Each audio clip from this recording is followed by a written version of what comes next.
यात्रींको पई बड़ खबर बढ़िला टिकेट दर 500 किलोमीटर यात्रा कले गणिबे एतिकी टंका।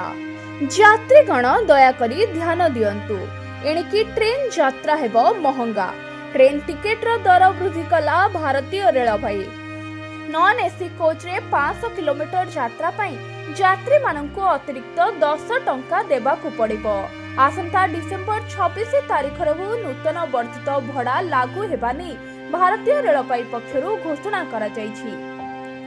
साधारण श्रेणी रे 215 किलोमीटर कम यात्रा पई भड़ा वृद्धि करा जाय नाही।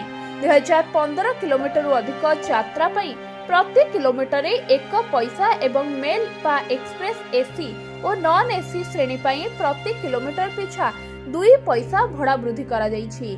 भड़ा वृद्धि 600 कोटी टंकार राजस्व आशा रखिछि भारतीय रेलवे। नूतन व्यवस्था अनुसार उपर नगरीय एवं मासिक सीजन टिकेट रे कोनोसी भड़ा वृद्धि करा जाय नाही। चलित वर्ष द्वितीय थर पई भड़ा वृद्धि करिछि रेलवे।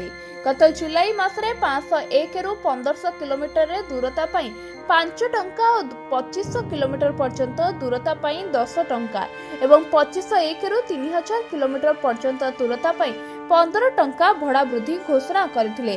जणे अधिकारी कहिबा अनुसार गत दशंधि मध्य रेलवे एहार नेटवर्क एवं कार्य को यथेष्ट भाव विस्तार करिछि। सुरक्षा को उन्नत करबा पई मेन पावर को वृद्धि करिछि। फଳରେ मेन पावर खर्च 1,15,000 कोटी टंका को वृद्धि होइछि। पेंशन खर्च 60,000 कोटी को वृद्धि पाइछि।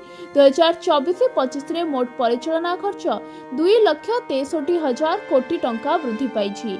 मेन पावर एही खर्च को पूर्ण करबा पई रेलवे अधिक माल परिवहन एवं अल्प परिमाण रे यात्री भड़ा परिवर्तन उपरे ध्यान दैछि। Bureau report ONT news.